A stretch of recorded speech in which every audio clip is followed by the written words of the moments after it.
Welcome to Dentology, the Business of Dentistry podcast. In this podcast, we delve into the non-clinical aspects of dentistry with inspirational guests from across the profession.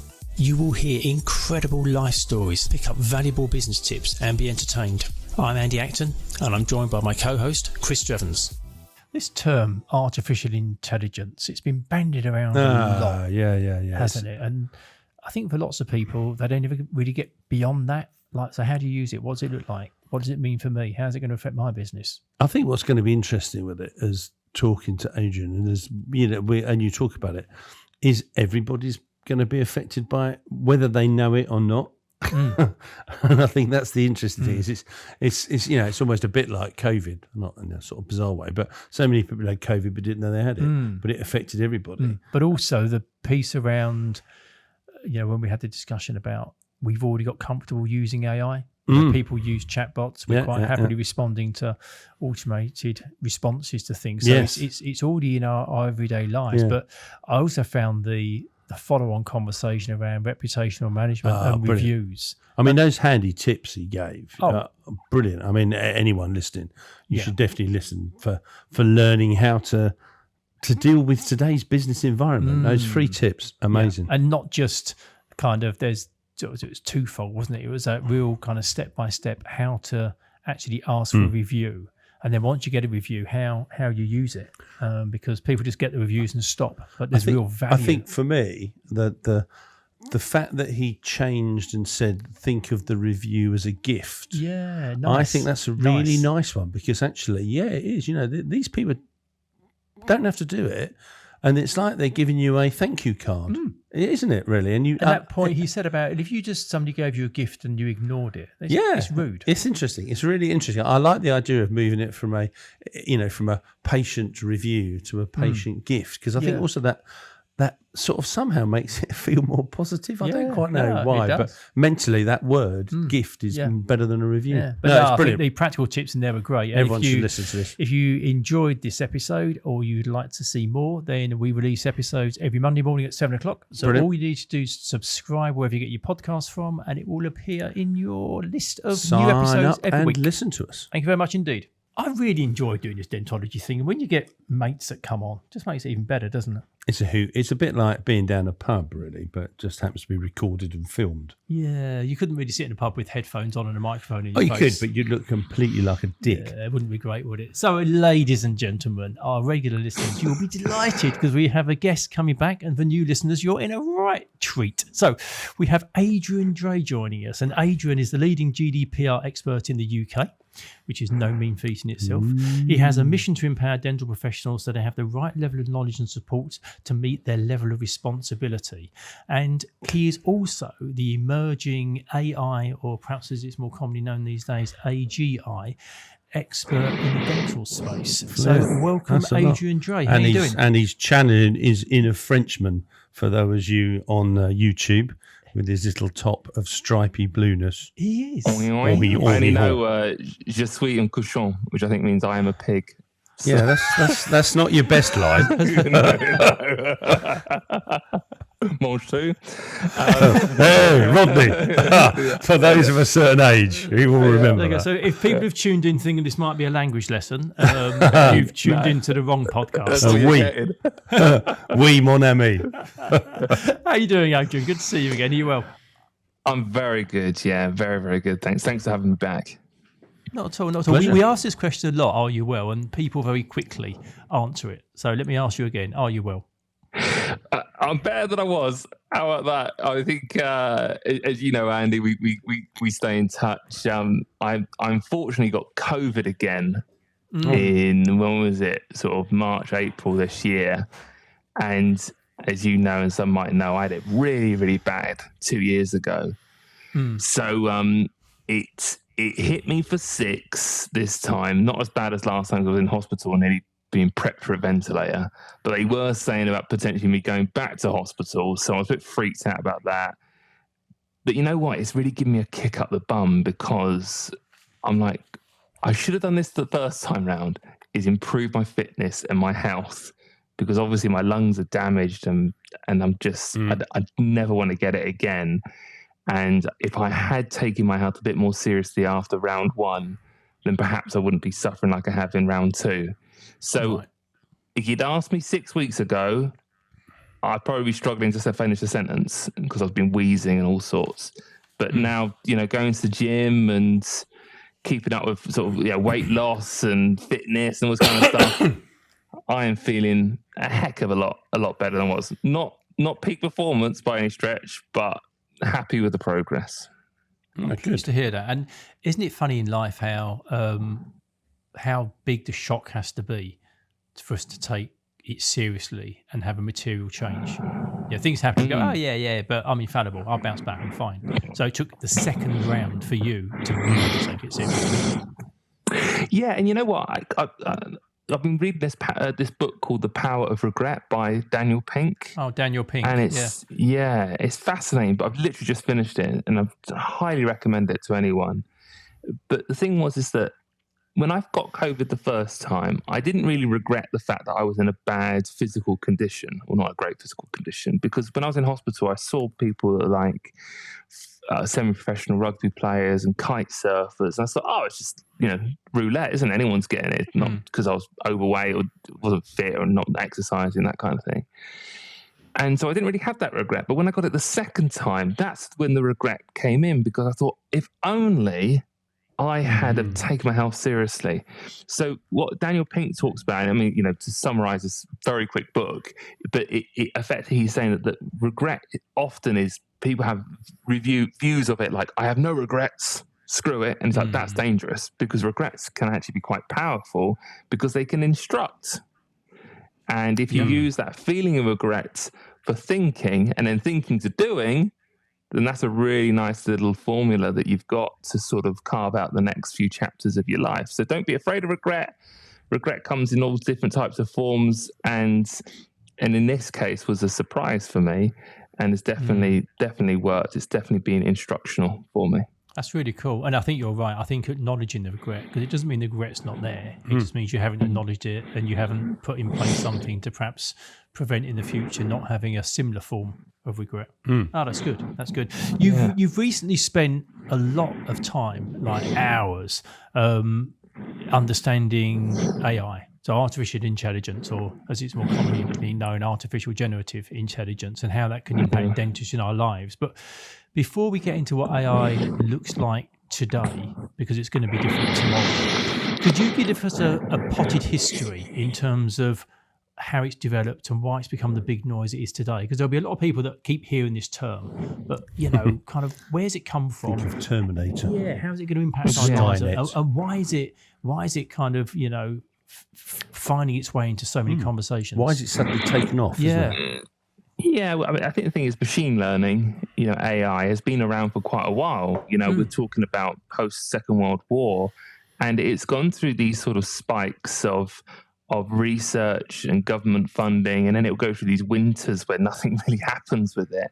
But what we've seen recently, and with the emergence of ChatGPT, which I'm pretty sure everyone on the planet's probably heard of by now, is that what has been available to data scientists and other very large organizations is kind of being democratized and available to the general public. So they're having this, not just a peek behind the curtain, they're being invited to the VIP and having all the drinks and food that's there. And it's really just exploded. And what it's done is it's allowed, I suppose, a new platform, a new environment whereby you've got companies and startups that perhaps may have not had the appetite from general consumers to adopt AI-related tools, but because they've got a taste of the honey through ChatGPT, they're more likely to take it up. So it's just exploded. And you've got these small companies that are trying, doing some really cool stuff around generative AI. And then you've got, of course, the behemoths, Microsoft, OpenAI, Google, Amazon, Apple, that are doing their own thing. And it's changed the landscape of technology and software, not to get too geeky about it, tremendously so. Because the old style would be a case of, you'd have someone who create a bit of software in their basement or whatever it is, and they'd sell it to Microsoft for a couple of mil, and that's it, and they make good money and they retire on that. But the thing with AI is because of its coding capabilities, what I'm seeing, and I could be totally wrong with this, but you have these behemoths like Microsoft and Google's like, we're not going to buy as small companies because we'll just build it ourselves, because AI is writing software. Software is writing software at an incredible rate. So you're just having the market flooded with, I suppose, a lot of attention, a lot of really interesting stuff, a lot of snake oil, like with everything. And I have gone from being extremely excited, watching hours of YouTube every day on everything. Now I'm sitting back and I'm just being a little bit more disciplined. And I am really focusing on what you need to know right now. So that's what I'm trying to sort of digest to and express to others. Yeah. You say really excited, the opposite end of really excited, but it's a similar emotion, but feels very different. It's being terrified of something.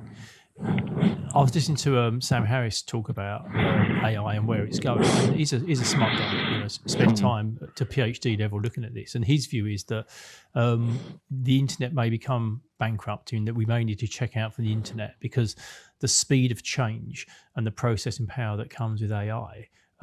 For him, he kind of flips between being excited and terrified at the same time.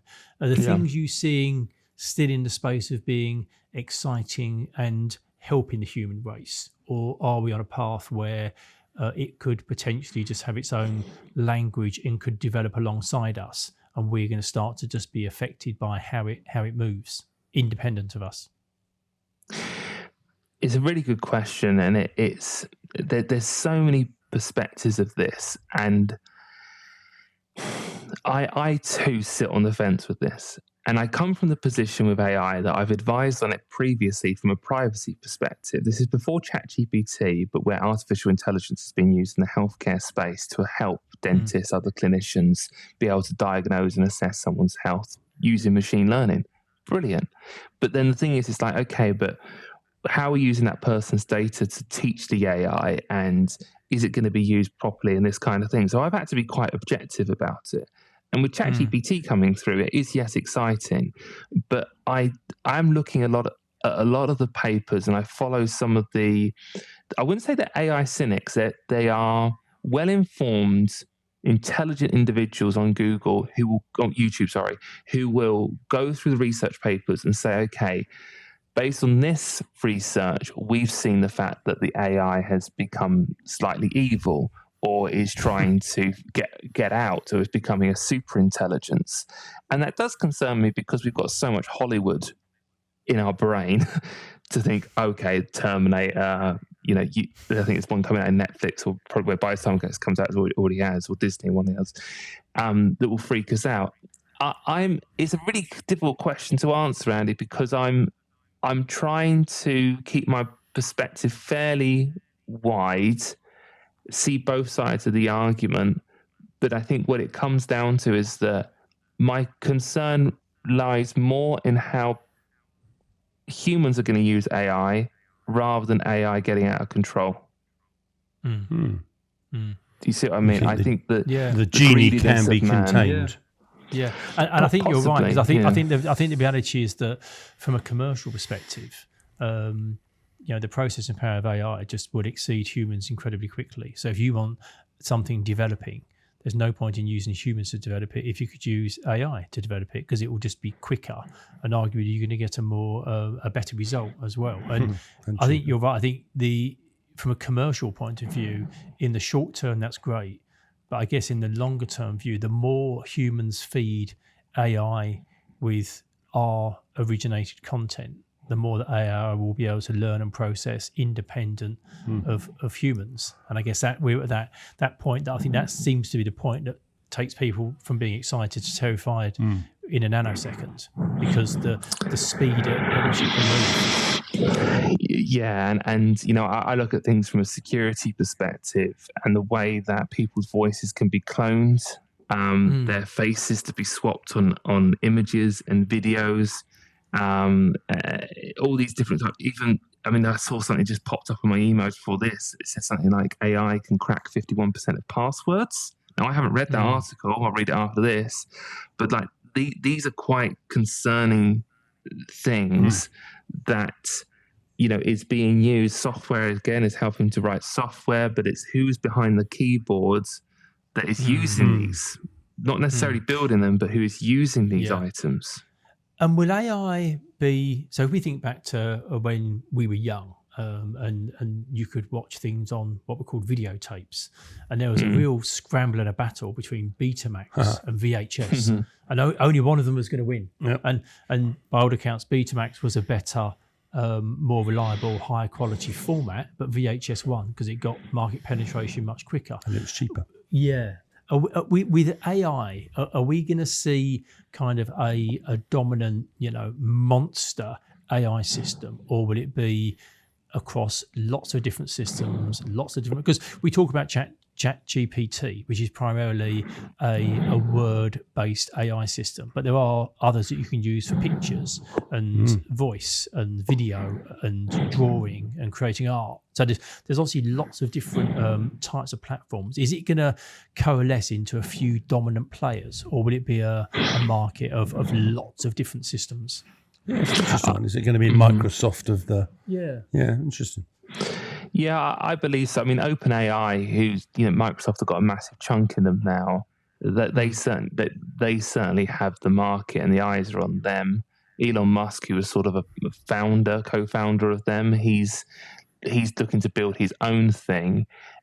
We're in a really interesting space, and I appreciate the VHS and the Betamax comparison, but because of the open source nature of this, the democratization, the accessibility to this type of technology, I don't think we can make that type of contrast as much, because it's a real unknown in my mind. Now, there's people far better informed than me that would be able to say, I'd put, if OpenAI was black and Google was red, I'm putting all on red for XYZ reasons. But I would. It's interesting, isn't it? The jury's out for me. Yeah, because AI is in my very small head. I just think AI is AI. Do you know what I mean? But I never really thought about like different brands of AI. Yeah, are they focused? It's an interesting one, isn't it? Well, the thing is, I think it's going to drive this, which we wouldn't have had with VHS and Betamax, is that we are undergoing a huge worldwide social experiment over the adoption of AI, in terms of how we use it in business and how we want businesses to use it with us as consumers or patients. And I think that's the big thing. And of course, you've got the regulatory side of it as well. So at the moment, you've got this almost, I'm showing my age now, Ben-Hur style chariot race where everything's just going nuts, right? And the wheels are coming off and all this kind of stuff. And people going as fast, when I say people, businesses are going as fast as they possibly can, because at the moment the regulation isn't there. Facebook grew because the regulation wasn't there. They were able to have a product that was good enough, even though it's got privacy nightmares and it's catching up with them now. But they got to that size because the handcuffs didn't exist. And we have this now. The regulation isn't there. So you've got companies that morally feel like they have to do things, and they're asking governments to put regulation in place, but there isn't anything there. So it's the hare and the tortoise with this at the moment. And how it's interesting, the regulation thing, isn't it? Yeah, and how do people stay up to date with an emerging market that's moving so quickly? There's always that fear you're going to get left behind. But equally, everybody's busy, and because this is moving so quickly, what I learned last week is going to be of no use next week. How do you keep up to date? I've thought of an analogy of this morning because I thought you might ask me this. So, as you said earlier, it's moving insanely fast. So imagine that at the moment, hopefully this is not too abstract, but imagine at the moment, 6 months ago, we had horse and carts, right? And then now, it's quickly gone to we've got access to a Ford Cortina. But this week, a new XC90 or Tesla's just come out, right, with all the bells and whistles. Now, the thing is that we could have had the Cortina maybe for a month or so and got used to it and like, okay, this is how we're going to take the kids, how we're going to get to work, we can put stuff in the back and all this, and we get used to that type of model. But there's something else that's out there. The issue is with not an issue, but the reality with AI at the moment is it's constantly getting better and better and better at an insanely quick rate. Whereas the technology path between, say, a Ford Cortina and a brand new, Volvo XC90 or a Tesla or whatever you want to call it, with all the bells and whistles of the BMW, is like 50 odd years. The thing is out of that, the underlying principle, as soon as you get into a car, is no matter how good the technology is, you need to learn how to drive it. You need to know what the rules are. You need to know what it can and what it can't do. So if you take something like ChatGPT, which is this chatbot generative AI, or you have something like Midjourney, which is there to create, ChatGPT is to create text. With Midjourney, you've got something that creates images. You've got 11 Labs, which is cloning voices. You've got other, text to video style generative AI. The underlying part, the driving, knowing how to drive, is the prompting, knowing how to talk to the AI, to whisper to it. So what I would say to people is, it is extremely overwhelming. It is a full-time job just to keep up with what's coming out. The reality is we are in this Ben-Hur chariot race. Some things are going to slip off to the side. Some things are not going to work. Some things are going to go crashing. But the reality is you need to know how to drive these tools. And now often they go by the same sort of mechanism or rules. So I would say to people is, sure, it's insane what's going on. And someone's always going to have a better tool than you when it comes to this. But you should, if you want to take this seriously and get ahead of the pack, learn how to prompt correctly. So could you give us, because I've got a follow-up question to where this could go, but before we jump to that, could you give us some examples of what you mean by prompt? Specifically with regard to ChatGPT, how would you put in a request to ChatGPT and how would you prompt it to come out with a piece of content that really would be useful for you? So let's say, for example, I use this in my consultancy and I'm quite open with this with my clients. I don't use their personal details, but this is how I would talk to ChatGPT. Now, what I used to say was I would say act as a GDPR consultant, right? And you specialize in X, Y, Z, and I'm going to give you a situation. You're going to help me with it. Now what I do, because the way that ChatGPT sometimes responds to those sort of legal advice questions, it puts the guardrails up, is I would say to it, act as GDPR bot. You have a specialist knowledge of UK data protection law, including GDPR and Data Protection Act 2018.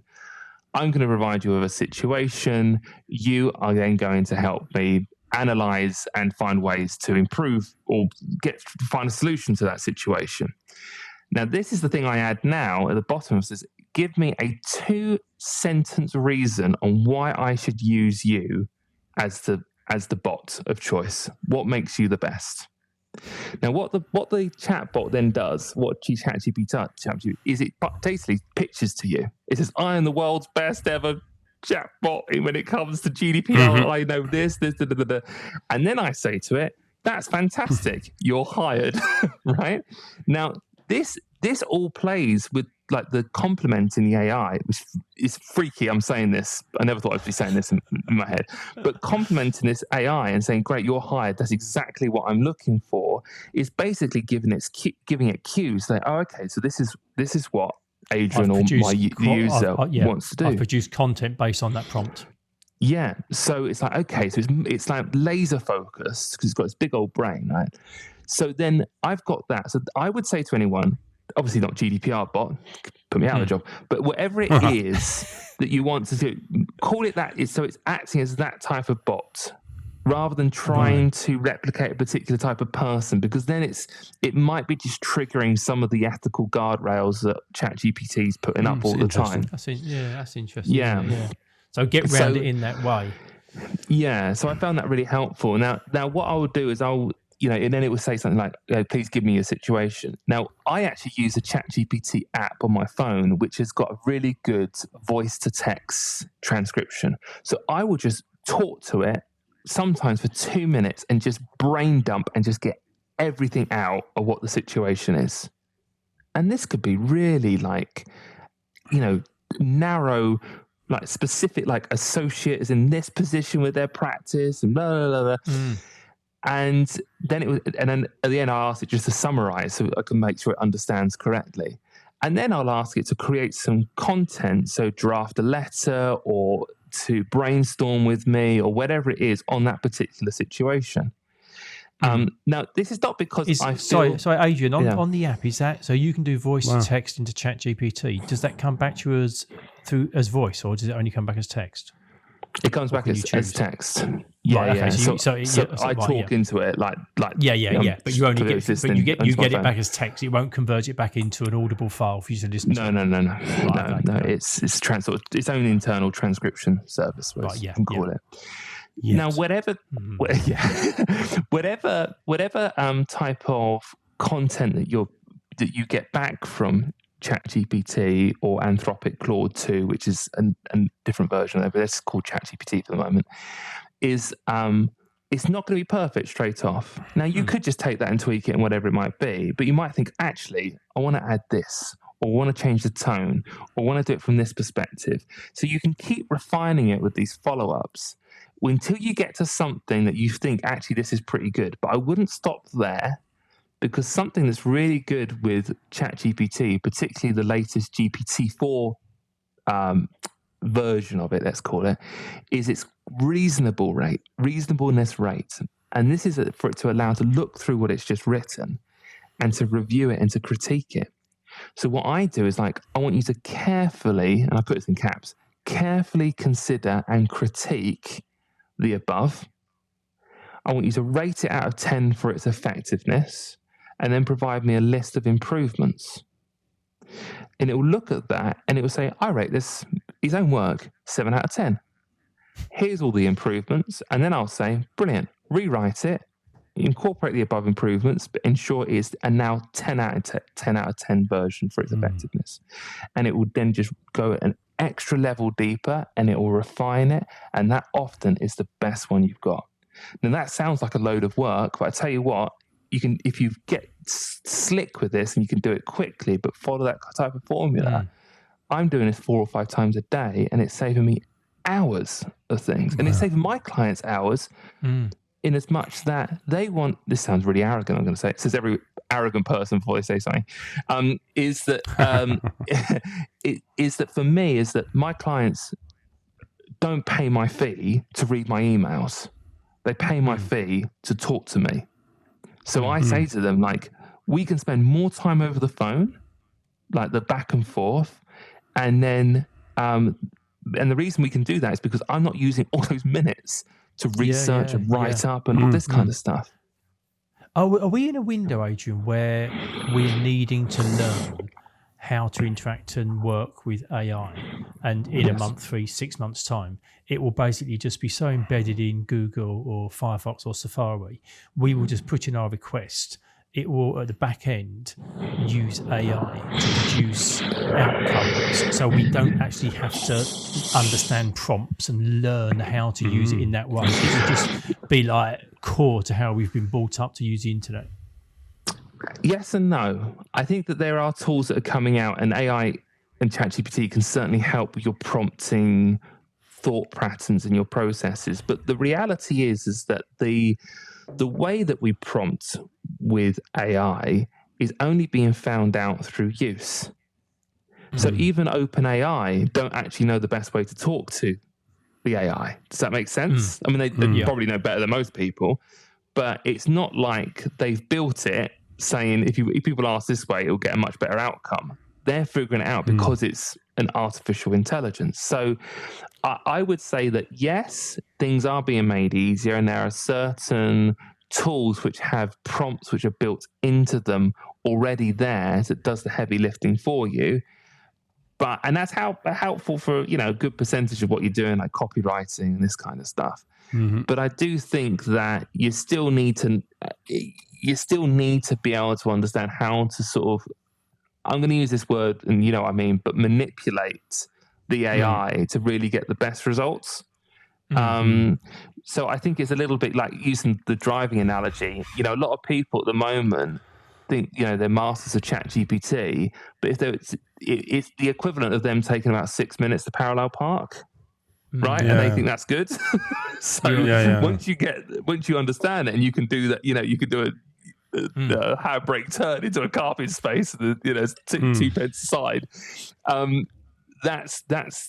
That's only going to be done through use and knowledge and experience. And I'm going through advanced prompt engineering courses now to learn that. Rubbish in, rubbish out sort of thing. Yeah. Isn't it? It's interesting you use the word manipulation. That sort of leads towards reputational issues and, you know, does it meet with your ethos and your values? What are the reputation issues around using AI? So, yeah, this is a really interesting one. And, you know, as you guys know, I don't just work in dentistry. I work in financial services. And, you know, for organizations that deal with some of the wealthiest people in the country. And I would say that it's going to vary from industry to industry.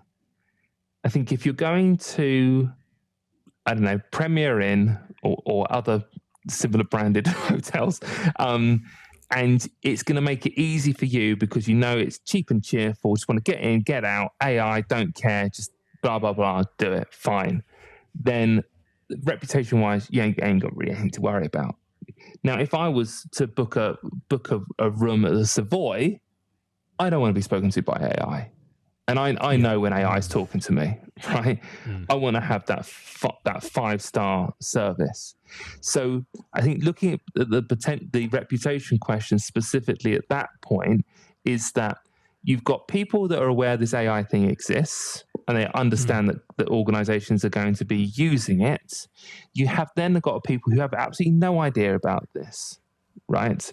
So for those who have no idea about it, I feel that in order to protect your reputation, there has to be a level of transparency there to say that we operate some of our business using AI.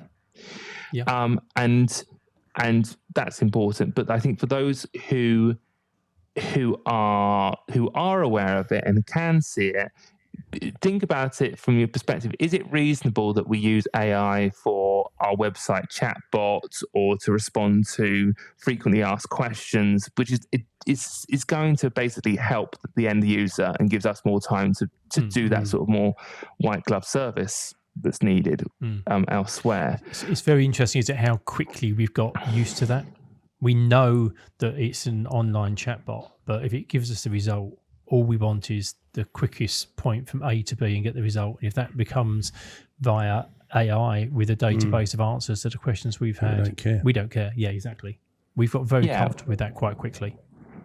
Yeah, it's our appetite for that particular situation, isn't it? And again, that's why it's such an interesting conversation. And I love the different views about it. But it's to sum up, we are still in this social and business experiment. What I would say is that you need to just be aware of those things. And just because someone else has put full automation into their whole business and AI and might not necessarily work for your business or for your sector. On the point, we've sort of found ourselves sort of segueing into reputation management. Just in a wider context of dental practices, reputation management, is it? Do people have a strategy for it? Is it well managed? What's the general view there in terms of? So when I hear reputation management, we're thinking really like Google reviews, right, and testimonials and that kind of thing.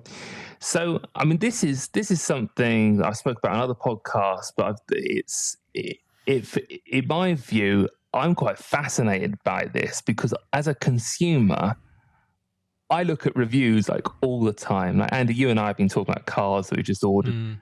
I dread to think how many hours of YouTube videos I have watched on reviews and owners' reviews and to make sure I picked the right car, right? Ridiculous amounts. But the thing is like that is that's where we're going at the moment. And there's a really interesting consumer, and this will feed into the answers to the question, but just to give it a bit of context, is that there's a recent consumer report that's been brought out, and if anyone reaches out to me, I can just give them the source of it. But it looks at how often people are actually looking at reviews. Okay, so I've got the details right in front of me. I'll just let you know. So this is the figure, right? Percentage. The survey was done in 2022. 98% of consumers said that they at least occasionally read online reviews when researching local businesses, and 76% of people say they always or regularly read online reviews for local businesses. Huge. That's massive. I suppose it's accessible, isn't it? And it's easy. Yeah, so that is huge. Now the thing is what's interesting on those numbers is yes, it starts with reputation management, but that is your best marketing spend, your best promotional tool, your best form of advertising. You know, the way to give your business a leg up. If 76% of people are looking at what other customers have said, why wouldn't you be loving them and encouraging them to leave a review? It's also that thing, isn't it, that you have to respond. Otherwise you end up looking like you're not really interested at all. It's a fascinating one, isn't it? So I've got some really interesting stats on that as well, because this is the thing about when it comes to what is people's strategy about it. The strategy is, we need more Google reviews. It sounds like it's important. Next door practice have got more than ours. We'll email it out to everyone, and that's it. And that's just like, that's very base level. And I don't mean that in a disrespectful way. I'm just thinking about, do you really understand the reason why it's so important? So social proof is such an important lever of influence, and whether we like it or not, we want to influence potential patients to come to our practices, right? It's a natural thing to do that. And the issue is that whilst we know the importance, we don't go any deeper than trying to get people into the doorway. We don't think about will this actually help us attract more talent to our practice, because we can boast that we've got 500 5-star reviews or 4.5, whatever it might be. Do we actually leverage those reviews in terms of helping build staff morale and highlighting? It's like, well done, Julie. You got mentioned as, a fantastic receptionist, going above and beyond. Are we using that to build the morale? Because really, I don't call them reviews. I call them gifts, right? Patient gifts. Because they are gifting you some feedback, positive or negative, hopefully positive. And then you can then pass on that gift to your member of staff to build them up, or gift it to a potential associate who's thinking about coming to your practice. Nice you can gift it to someone else, because they're able to make a more informed decision over their health. And these are all important things. So I think reviews is sometimes, it's the word we're going to use, but I think it's a gift that keeps on giving to multiple parties. So to go to a couple, I'll throw a couple of stats out for you and the listeners. I think this is really interesting. Maybe talk about these. So Chris, you mentioned about responding to the reviews. Like, how important is that? So one of the strategies is that, we want all the reviews to come in, but no one actually responds to them unless it's a really negative one. And sometimes people, throw their toys out of the pan and how dare you talk about my business, all this kind of thing. So this is really interesting. So these consumers were asked in 2022 and about how likely they were to go to a business which responds to all of their reviews, both positive and negative.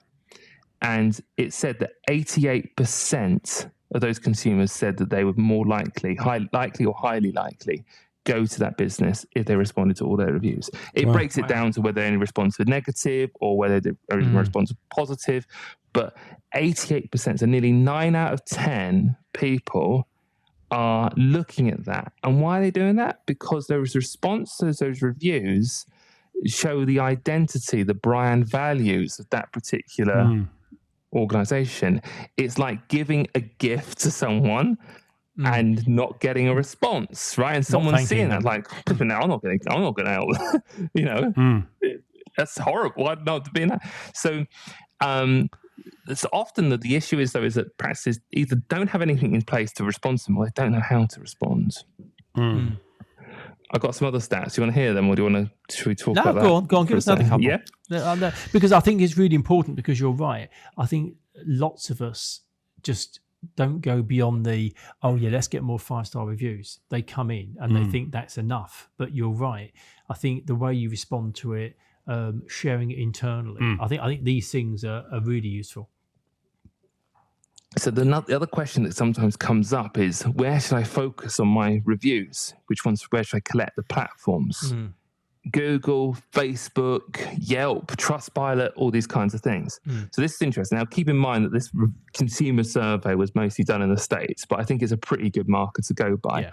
So where they prefer Yelp's way more used over there than over here.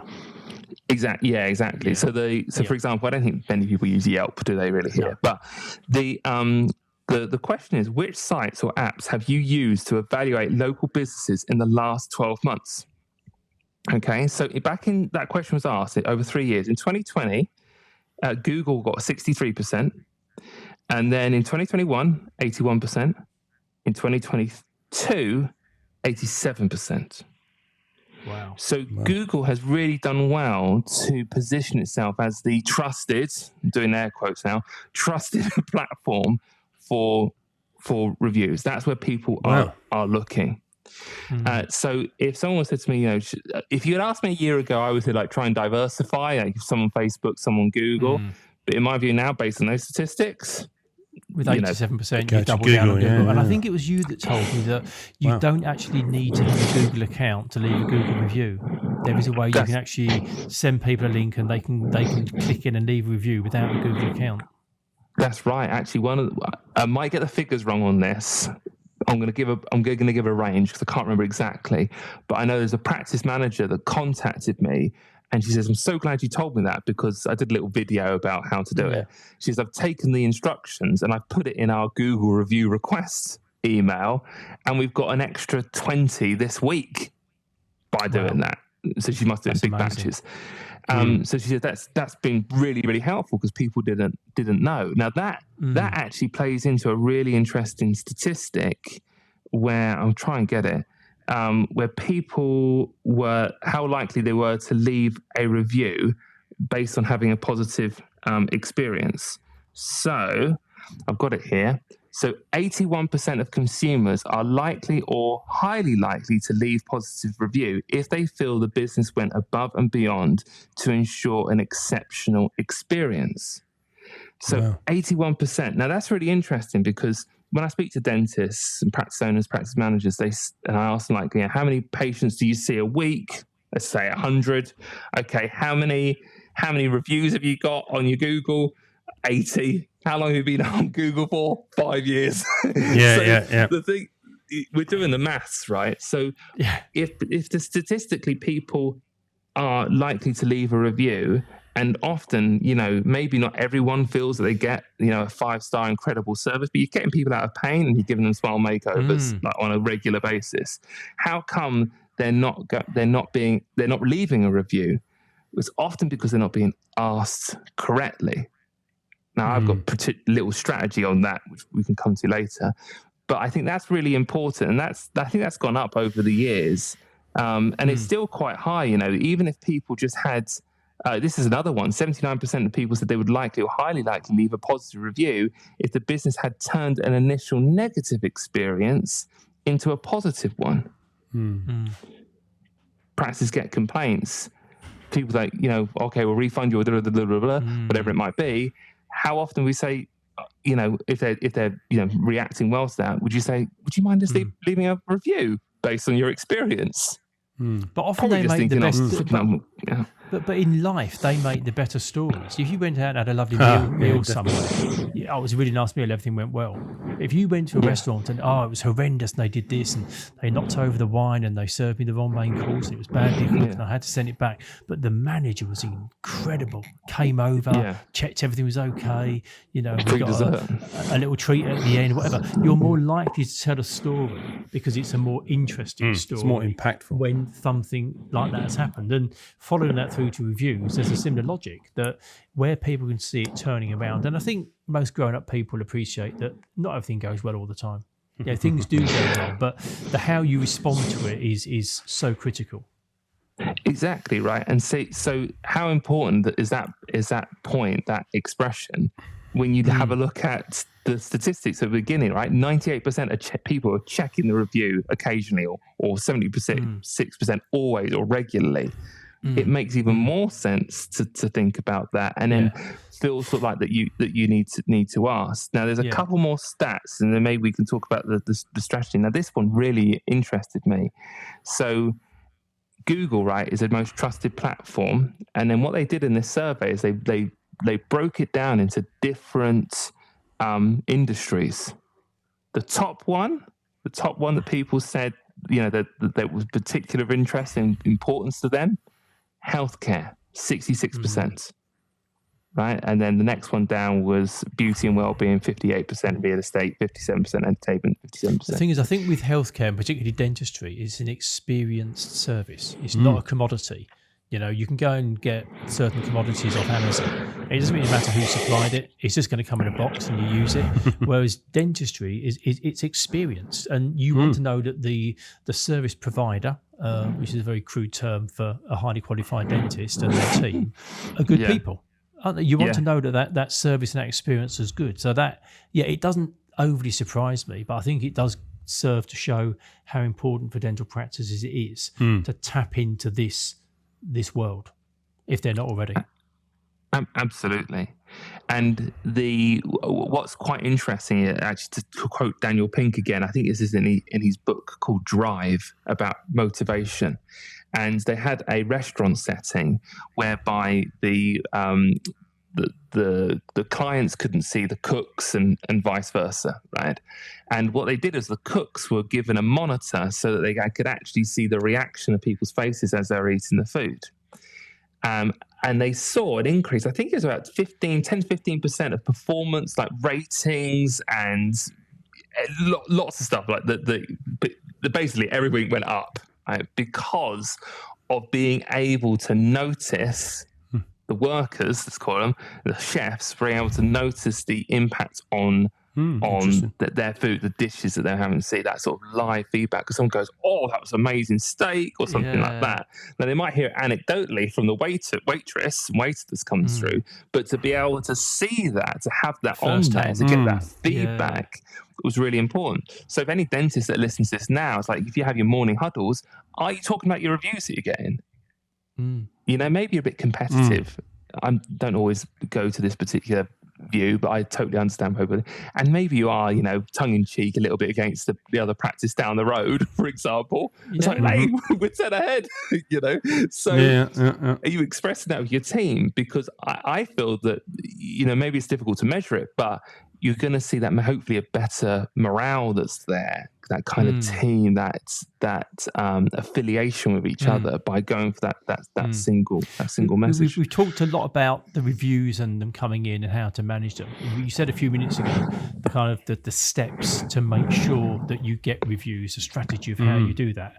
For practices who have a well-worked system, crack on, keep doing them, keep building it. But what about for practices who are sitting there going, well, I don't even know really how to start. How do I ask patients? What's the plan we put in place? So there's some simple steps you can share for how to do that. Yeah, and actually, this, I think, for me, was the most interesting statistics that came out of this review. So it's asked, like, what's the most effective methods for requesting reviews according to consumers? Right? So this is usually you don't see it like that. So according to consumers.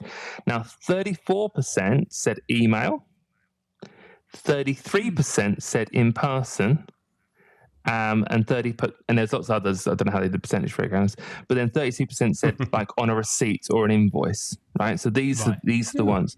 Now, I would say that you kind of have to have a balanced approach with this, and there are tools in place.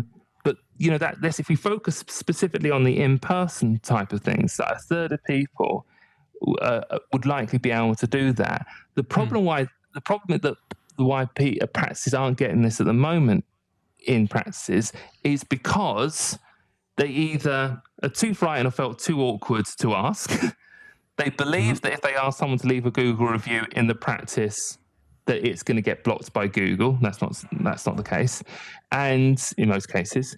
And what's the other thing? Or they're not making it easy for the patient to leave those reviews. All right. So we know like the background to this issue. Let's like steer through the rocks, right?